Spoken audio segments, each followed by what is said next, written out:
brickwork NVQ level 2. I'm Ricky Davis. David Williams. Roberts.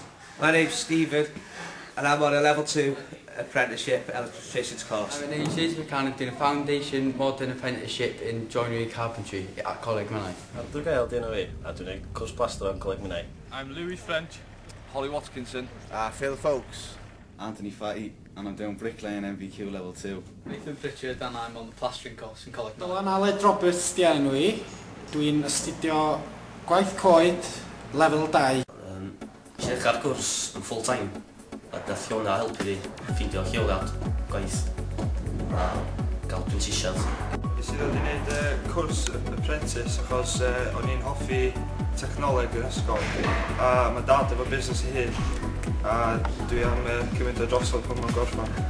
Wel, da ni'n gael wneud yr level 1 plastering, well, just standard internal a external plastering. Oedd yn gyda chdi wedyn yn y level 3, mae'n in situ work, bethau rhedeg mouldings a bethau da. The thing I like about Coleg Menai is the staff, the teachers are really helpful if you ever need any help, they're always there for you. One of the benefits of coming to Coleg Menai is the fact that they help you through your key skills, which we all know is a bit tedious but must be done. The tutors here who, well, my personal favourite ones are Terry Roberts and Avon. They're quite popular with the students as well as other people as members of staff. Generally, it's a good place to come and you make a lot of friends, you get a lot of work done and you learn. I was working with an electrician and wanted to get the qualifications so I could go a little bit further. So coming here for qualifications, obviously more paperwork involved here and traditional plastering methods, but you have to learn everything, don't you? So, you know, I enjoy it, the tutors are all good, everyone's helpful. Got this new site now as well, so it's going good so far.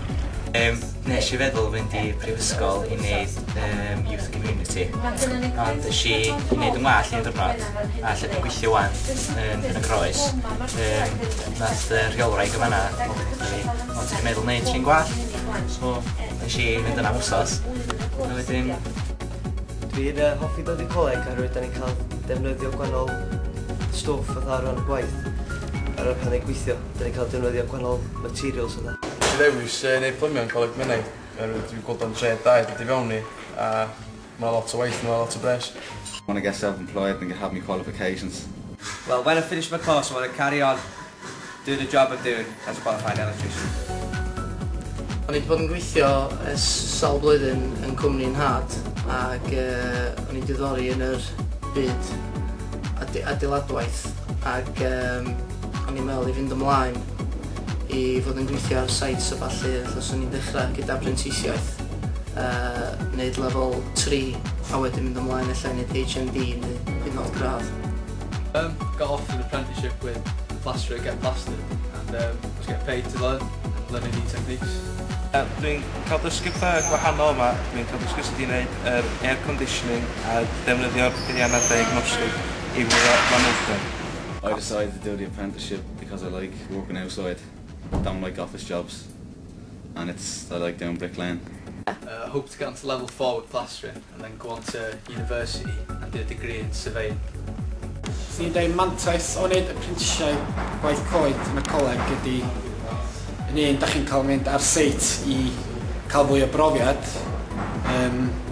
ac da chi'n cael cymwyster trwy dod i'r coleg hefyd. The reason I pick in woodwork is I want to follow my granddad's footsteps.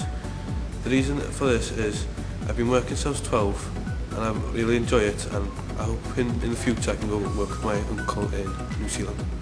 Mwynhau cael weld yn waith a cael mynd I tai pobl eraill a cael helpu nhw mwynhau byw yn eu tŷ a wneud pethau edrych o ddaw i'r cwsmeriad. Ar ôl y cwrs dwi'n gobeithio cael mynd I trafeilio rownd Australia, Europe a America hefo'r CS cardyn. I like my apprenticeship because you get to know sites and the employers and people you're working with, and you get to know different ranges of sites, like industrial sites, work in primary schools. And Coleg Menai, you get to know more people that meet you in the future in other jobs. Ar ôl fi gael yn cymwystura, dwi'n gobeithio mynd I weithio I ffwrdd, plastro nightclubs neu rhywbeth sy'n i'n hoffi wneud. Dwi'n cael y cwrs yma oherwydd bod ni'n gweithio 4 diwrnod yr wythnos mewn garage lleol.